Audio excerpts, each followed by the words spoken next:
Ya, Anda kembali di Apa Kabar Indonesia Pagi. Pemirsa, 3 orang anak menjadi korban tabrakan antara sepeda motor dan minibus di wilayah Bor 16, Desa Benakat Minyak, Kabupaten Penukal, Abab, Lematang Ilir, Sumatera Selatan. Diketahui dari 3 korban, 2 tewas dan 1 orang dilarikan ke rumah sakit.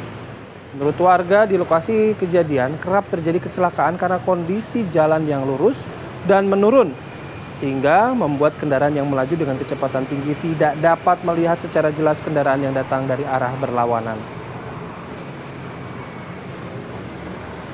Baik, untuk mengetahui mengenai tabrakan motor dan juga minibus yang terjadi di Sumatera Selatan, kita akan bergabung bersama AKP Kuku Ferianto, Kasat Lantas Polres Pali. Selamat pagi Pak Kasat, Assalamualaikum.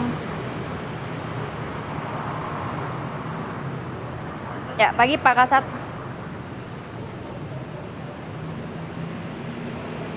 Ya, Pak Kasat. Selamat pagi, Waalaikumsalam. Waalaikumsalam.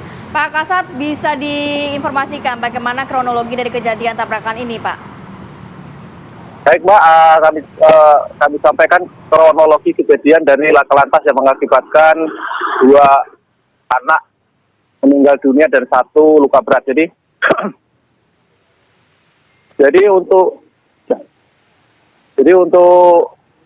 laka lantas sendiri terjadi di Desa Benakat Minyak, yaitu jalan penghubung antara desa Kabupaten Pali ke Kabupaten Lubuk Linggau. Laka lantas ini terjadi antara R4 dan R2. R4 yang dikemudikan oleh saudara PI dan R2 dikemudikan oleh saudara CT. Pada saat berjalan, pengakuan dari pihak pengendara R4 dengan kecepatan tinggi, kemudian tidak mengetahui adanya kendaraan yang ada di depan,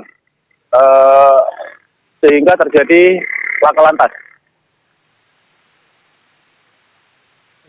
Si pengemudi sepeda motor ini berboncengan 3 atau bagaimana, Pak?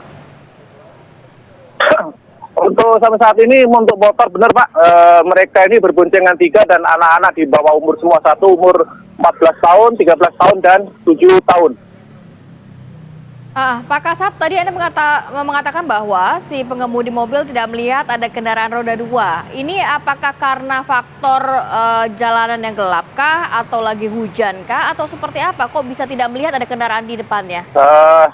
Karena kalau sesuai dengan BAP yang kami dapat dari yang bersangkutan adalah kecepatan tinggi dan karena kurang konsentrasinya beliau sehingga menyebabkan terjadinya laka lantas. Oke. Nah, laporan dari warga juga beberapa kali kecelakaan ya sempat terjadi juga, Pak, di wilayah yang sama. Salah satunya adalah minimnya rambu-rambu lalu lintas. Bagaimana menyikapi itu, Pak? Jadi mohon izin, Pak, mengingat untuk jalur tersebut adalah jalur baru, yaitu jalur penghubung yang mana dulunya adalah jalan PT dan sekarang naik statusnya ke jalur provinsi. Di situ jalur masih dikatakan masih sempit dan perlunya untuk pelebaran jalan dan menambah marka serta rambu-rambu. Baik, berarti korban ini adalah dari kendaraan roda 2 ya, Pak ya? Betul, Pak, betul. Terus apakah memang benar pemilik kendaraan roda 4 adalah ketua KPU Lubuk Linggau? Benar, Mbak. Sesuai dengan keterangan yang kami dapat, yang bersangkutan adalah salah satu pejabat dari KPU Lubuk Linggau. Baik. Ini sebenarnya jalanan dari arah mana mau kemana sih, Pak? Akses antara kedua wilayah apa? Beliau berjalan dari arah Palembang masuk ke Kecamatan Pali, kemudian mau ke arah Lubuk Linggau karena jalur sini termasuk jalur yang lebih dekat atau penghubung dan lebih ringkas untuk mencapai Kabupaten Lubuk Linggau. Oke, Pak, bagaimana antisipasinya, Pak, dari pihak kepolisian di jalan ini? Anda tadi, Pak Kuku kan menyebutkan bahwa ini kan baru beralih menjadi status jalan provinsi gitu ya, masih perlu dilebarkan jalan dengan marka-marka dan lain sebagainya. Antisipasi kejadian kami untuk serupa kedepannya, tidak terulang lagi, mohon Pak. izin Pak, kami sudah melaksanakan kegiatan patroli di seputar di jalur penghubung tersebut. Kemudian kami juga menambah rambu-rambu menggunakan banner. Untuk sementara kita menggunakan banner ke arah yaitu yang ada di jalur tersebut untuk memperingatkan kepada pengemudi atau pengguna jalan yang melintas di jalur tersebut. Untuk sementara kami menggunakan banner dan ke depan kami akan menyurati PU provinsi untuk melakukan pelebaran jalan dan menambah lampu penerangan serta marka jalan serta rambu-rambu. Oke. Baik, Pak Kasat, kalau melihat ini kasus kecelakaan lalu lintas, apakah nantinya akan diproses secara hukum atau bagaimana? Diproses secara hukum, Mbak. Berarti pengemudi kendaraan roda 4 ini diamankan sudah oleh pihak kepolisian ya? Untuk kendaraan R4 dan R2 diamankan.